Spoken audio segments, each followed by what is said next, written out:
आज की क्लास में अपन बात करेंगे रेशियो एंड प्रोपोर्शन की। रेशियो का मतलब होता है अनुपात और प्रोपोर्शन का मतलब समानुपात। पहले इनको समझेंगे कि होता क्या है। जब हम किसी भी दो राशियों की तुलना करते हैं तो तुलना करने का मतलब ही क्या हो गया, अनुपात। और वैसे देखा जाए तो अनुपात का मतलब सीधा सा अनुपात होता है भाग देना। रेशियो का मतलब सीधा सा क्या हो गया, डिवाइड, यानी कि भाग देना। तो अगर मैंने कहा है कि ए अनुपात बी, ए अनुपात बी, तो इसका मतलब है ए बट्टा बी। मैंने कहा सी अनुपात डी, इसका मतलब है सी बट्टा डी। यानी रेशियो का मतलब सीधा सा क्या हो गया, डिवाइड करना। और या फिर इसको अपन ये भी कह देते हैं कि तुलना करना, यानी कंपैरिजन। तो ये बात ध्यान रखना कि रेशियो का मतलब क्या हो गया, डिवाइड करना या फिर कंपैरिजन करना या फिर तुलना करना या फिर भाग देना। ये मतलब हो गया रेशियो यानी कि अनुपात का। ए अनुपात बी का मतलब ए बट्टा बी, सी अनुपात डी का मतलब सी बट्टा डी। अब जैसे यहाँ पे एक शब्द आया प्रपोर्शन, जिसको हिंदी में अपन क्या कहते हैं, समानुपाती। अब दो चीजें होती हैं, एक तो प्रोपोर्शनल और एक होता है इनवर्सली प्रोपोर्शनल। ठीक है, वो चीजें अपन देखते हैं बाद में। तो पहले तो ये समझो रेशियो का मतलब क्या होता है, डिवाइड करना या फिर तुलना करना। जैसे ये भी है कि मैंने लिखा 40:50।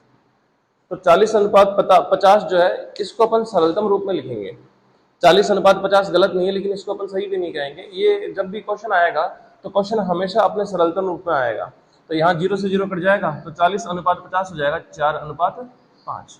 ठीक है। अगर मैंने कहा 15:20, तो 15:20 को पहले अपन क्या करेंगे, सिंप्लीफाई करेंगे। यानी कि 15 जो है 5 के पहाड़े में कितनी बार आता है, 3 बार। और 20 5 के में कितनी बार आता है, 4 बार। यानी 15:20 जो है वो बराबर हो जाएगा 3:4 के। तो ये बात आपको ध्यान रखना पड़ेगा अनुपात को लेके। तो सबसे पहली बात अनुपात की यही है कि ए अनुपात बी का मतलब ए बट्टा डी, सी अनुपात डी का मतलब सी बट्टा डी। वैसे अपने पास में अगर 40:50 है तो अनुपात हमेशा अपने सरलतम रूप में होता है, यानी जिस भी नंबर से कट सकता है उस नंबर से अपन इसको क्या कर देंगे, काट देंगे, डिवाइड कर देंगे। जैसे 15:20 है, ठीक है, तो 15 जो है वो 5 के टेबल में भी आता है और 20 के में भी आता है, तो इसलिए अपन इसको काट के कितना कर दिया, 3:4 कर दिया। ठीक है। अब इसके क्वेश्चन किस तरह से पढ़ते हैं वो अपन ध्यान से देखेंगे। तो पहली बात तो ये रह जाता है कि कई बार जो है क्वेश्चन का फॉर्मेट ये आ जाता है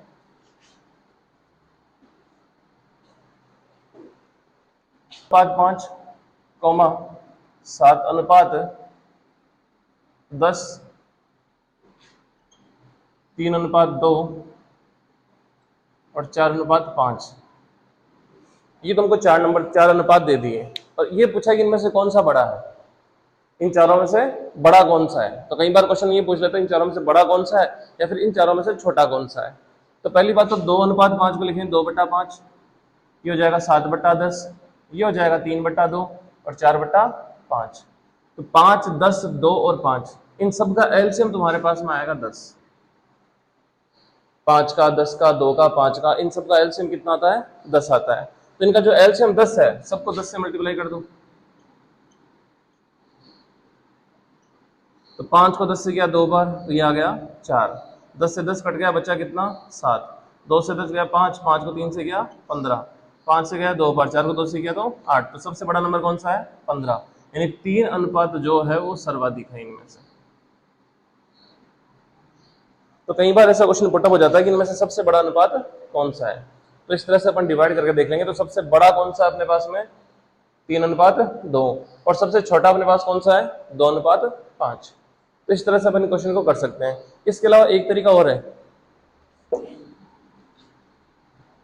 एक तरीका ये रह जाता है कि जैसे अपने पास में 2:5, इसको अपन लिख सकते हैं 2/5। 7:10 को अपन लिख सकते हैं 7/10, 3/2 और 4/5। तो 4 अपने पास में अनुपात है, तो 4 में से क्या करेंगे, 2 का पेयर बना लेंगे। पहले हम 2 का कंपेयर करेंगे, फिर बाकी बचे हुए 2 का करेंगे। कैसे करते हैं देखो, 10 को 2 से मल्टीप्लाई किया 20, 7 को 5 से किया तो 35। यानी इन दोनों में ये बड़ा है, इसलिए ये अनुपात क्या हो जाएगा, इन दोनों में बड़ा आ जाएगा। 5 को 3 से मल्टीप्लाई किया 15, 2 को 4 से किया तो कितना आया, 8।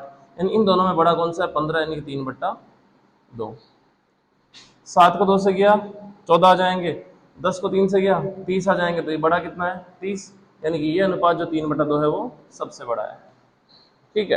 तो ये बात ध्यान रखना, एक तो अपन क्रॉस मल्टीप्लाई के मेथड से कर सकते हैं और दूसरा अपन एलसीएम लेके कर सकते हैं। तो चाहे क्रॉस मल्टीप्लाई आपको सही लगे, चाहे एलसीएम लेके सही लगे, करना जिस भी आपको तरीके से सही लगे आप उसको कर सकते हो। ठीक है। अब जैसे मैंने एक ऐसा कहा है कि राम और श्याम जो है, राम और श्याम, इनको पैसे मिले 2:5 में। राम और श्याम को पैसे मिले 2:5 में। तो मैं ये मानूंगा कि राम को जो पैसे मिले हैं वो 2x मिले हैं, और जो श्याम को मिले हैं वो कितने मिले हैं, 5x मिले हैं। आई बात में। तो जब भी तुमको अनुपात दे रखा हो 2:5, तो 2 के साथ में मैं x मान सकता हूँ, 5 के साथ में भी मैं x मान सकता हूँ। ये बात ध्यान रखना कि जब इस तरह से अनुपात दे दिया जाए तो उसके साथ में क्या मान सकते हैं, कोई भी नंबर x मान सकते हैं, क्योंकि अनुपात जो है, ये बात ध्यान रखना कि जैसे 2:3 है और 4:6 हो गया, ठीक है, और 8:12, ये सारे बराबर है, सारे क्या है, बराबर है। 2:3 बराबर है 4:6 के, और 4:6 बराबर है 8:12 के। तो ये सारे अनुपात आपस में क्या है, बराबर है। देखो अब अपन अगली तरह के क्वेश्चंस करते हैं। अभी अपने पास में टाइप 1, और टाइप 1 ये कहता है किसी राशि n को a व b में x/y में बांटा गया। यानी राशि तो अपने पास में कौन है, n, उसको बांटा किसमें अपन ने, x/y में। तो a व b को कितना मिलेगा, इसके बारे में अपन बात करते हैं।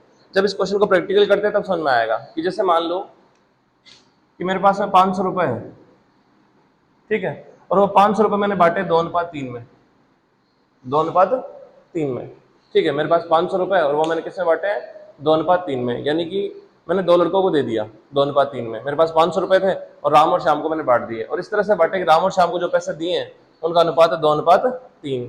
तो अब इसका तरीका क्या रहेगा कि राम को कितने मिले हैं, राम और ये श्याम, तो 500 रुपए को बांटा मैंने 2:3 में, किसमें, राम और श्याम में। तो राम को कितने मिलेंगे और श्याम को कितने मिलेंगे।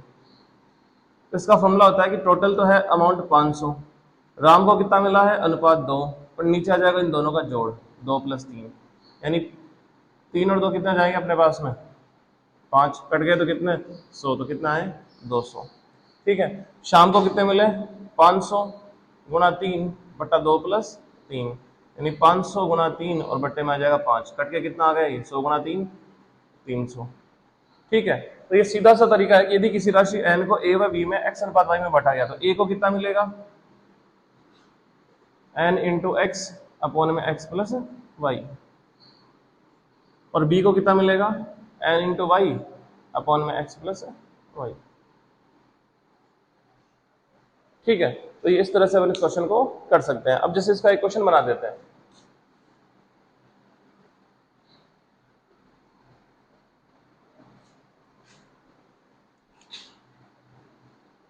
₹6,000 को a व b में 2:4 में बांटा गया।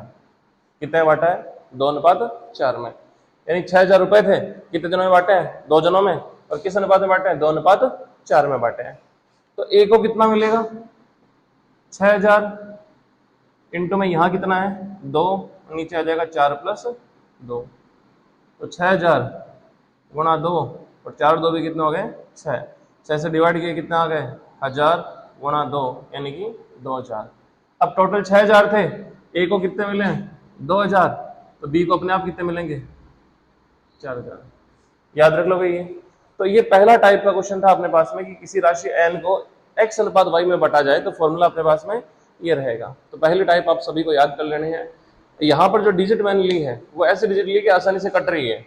एग्जाम में हो सकता है कि डिजिट ना कटे, ठीक है, तो वो फ्रैक्शन में भी आ सकती है, बट्टा में भी आ सकती है, और जब बट्टा में आए तो आपको उसको सरलतम रूप में हल करके उसको लिखना है, ठीक है। अब देखते हैं अपन टाइप नंबर 2।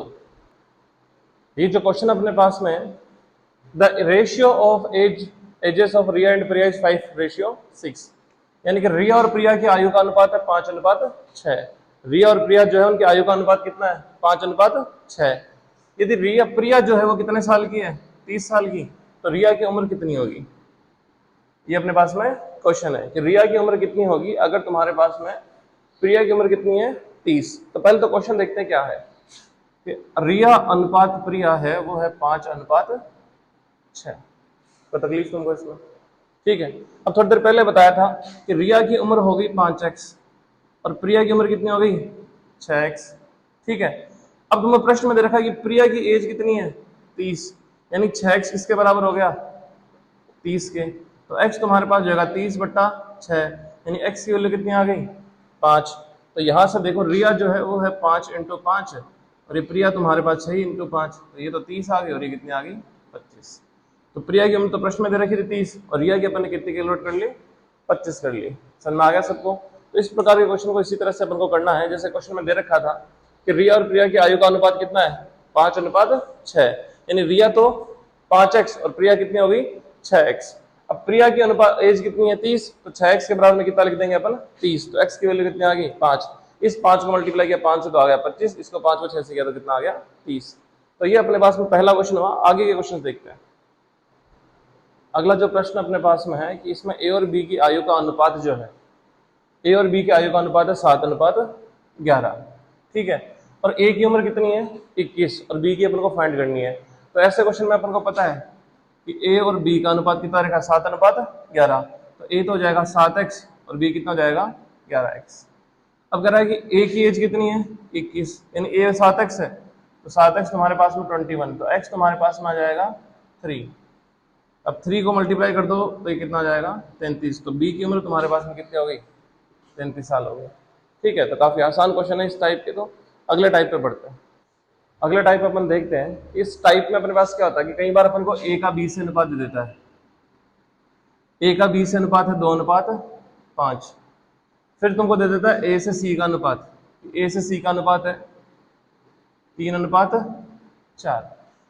अगले ने ए का बी से अनुपात दे दिया और ए का सी से अनुपात दे दिया, फिर तुम्हें कहेगा कि बी अनुपात सी कितना होगा। समझ गए बात को। अगले ने ए से बी का अनुपात दिया है और ए से सी का अनुपात दिया, और फिर पूछा क्या अगले ने कि बी का सी से अनुपात कितना होगा। तो जब भी ऐसा क्वेश्चन आए तो हम तीनों को साथ लिख लेंगे, ए बी और सी।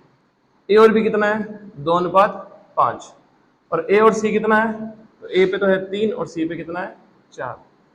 इतना तक हो जाएगा सबका। इस बात को हमेशा ध्यान रखो। ए और बी का अनुपात दे दिया, फिर ए और सी का अनुपात दे दिया, फिर कितने का पूछा अपन से बी और सी का अनुपात पूछा है। तो ऐसे प्रश्न में क्या करेंगे, तीनों साथ लिख लेंगे, ए बी और सी।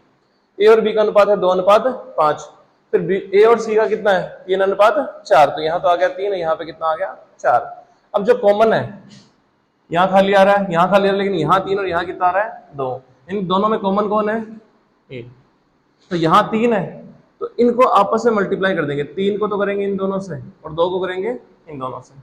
2 को 3 से किया 6, 2 को 4 से किया 8, 3 को 2 से किया 6, 3 को 5 से किया 15, तो ये अनुपात आ जाएगा। तो ए अनुपात बी अनुपात सी हो जाएगा 6:15:8। अपन को चाहिए कौन सा था बी अनुपात सी, ये बी अनुपात सी और ये 15:8, यानी बी अनुपात सी तुम्हारे पास जाएगा 15:8। एकदम आसान क्वेश्चन है। जैसे ए अनुपात बी हो गया तो 2:5, फिर बी ए अनुपात सी आ गया तो 3:4। अब दोनों में कॉमन कितना है, कॉमन दोनों में कितना है ए है, तो ए की जगह पे 2 आ रहा है, यहाँ ए की जगह पे कितना आ रहा है 3, तो इस 2 को तो इन दोनों से मल्टीप्लाई कर देंगे, 3 को भी इन दोनों से मल्टीप्लाई कर देंगे। जैसे यहाँ क्या है ए और बी, तो 2 और 5 लिख दिया, फिर ए और सी, तो यहाँ पर कितना लिख देंगे 3 और 4 लिख देंगे, ठीक है। अब 2 को 3 से मल्टीप्लाई किया 6 और 2 को 4 से किया तो 8, 5 को 3 से किया, 2 को 3 से किया और फिर 3 को 5 से किया तो कितना आ जाएगा 15। तो इस तरह से अपन निकाल सकते हैं ए अनुपात बी अनुपात सी। इसमें तो क्या था कि ए का बी से, फिर ए का दे दिया किससे सी से। इसको तुम ऐसा भी कर सकते हो, यहां लिख दो ए अनुपात बी और फिर अनुपात में सी। ए और बी कितना रखा है 2:5, फिर ए और सी तुम्हारे पास में कितना है 3:4, तो ए तो है 3 और सी कितना है तुम्हारे पास में 4, ठीक है। अब एक काम करो, यहाँ 3 आ जाएगा और यहाँ पे 2 आ जाएगा, यानी 3 जो है ना नंबर उसी को आगे सरका, यहाँ 3, 2 को यहाँ ले आए, तो 4 को 2 से करेंगे कितना आएगा 8, 3 को 2 से किया 6, 5 को 3 से किया 15, यानी सी अनुपात ए अनुपात बी हो जाएगा 8:6:15।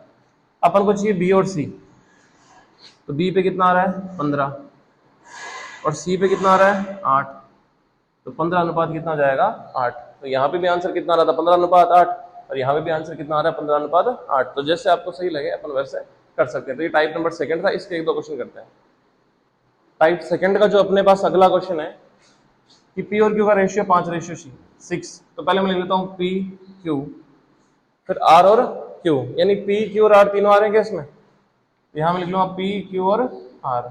तो पी और क्यू है 5 और 6, आर और क्यू तो आर पे तो कितना है 25, तो आर पे तो आएगा 25 और क्यू पे कितना है 9, क्यू पे आ जाएगा 9।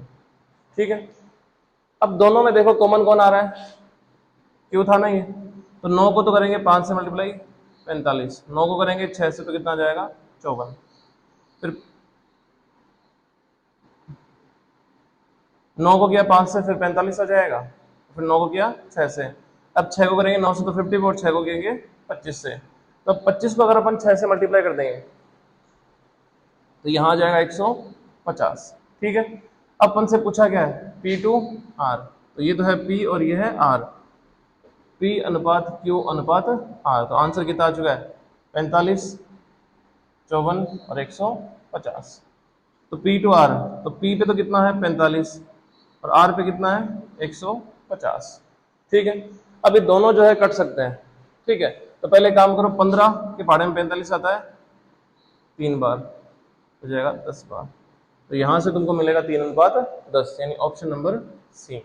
तो फिर से देख लो कैसे किया है, तो P अनुपात Q अपन को दे रखा था 5 अनुपात 6, R अनुपात Q दे रखा है, यानी P Q R तीनों काम आ रहे हैं, तो मैंने लिख लिया P अनुपात Q अनुपात R। P और Q कितना है 5 अनुपात 6, फिर R और Q कितना है 25 अनुपात 6, यानी R के नीचे तो आ गया 25 और Q के नीचे आ गया 9। ठीक है, अब यहाँ पे जो 6 था इस 6 को मल्टीप्लाई किया 9 से, फिर इस 6 को किया 25 से, यहाँ जो 9 था इसको किया 5 से तो 45 आ गया। अब आप P Q R का अनुपात कितना आ जाएगा 45, 54 और 150। अपन को चाहिए कौन सा था P और R, तो अपन ने P का लिखा और सीधा किसका लिखा R का, तो P का तो 45, R का था 150, फिर 15 के पहाड़े में 45 आता 3 बार और 150 आ जाएगा कितनी बार 10 बार, तो ये अपना आंसर हो जाएगा 3 अनुपात 10 हो जाएगा। देखो इस क्वेश्चन में देखो अपन को दे रखा है कि A अनुपात B है, A अनुपात B है 2 अनुपात 3, फिर B अनुपात C और C अनुपात D, यानी A B C और D चारों साथ लिख लेंगे। B और C कितना है 3 अनुपात 4 और C और D तुम्हारे पास कितना है 3 अनुपात 5।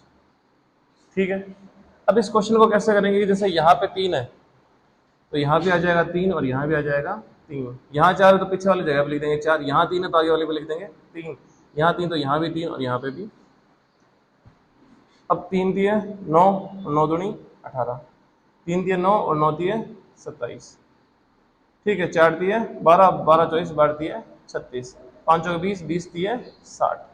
तो अब तुम्हारे पास में A अनुपात B अनुपात C अनुपात D आ चुका है 18 अनुपात 27 अनुपात 36 अनुपात 60।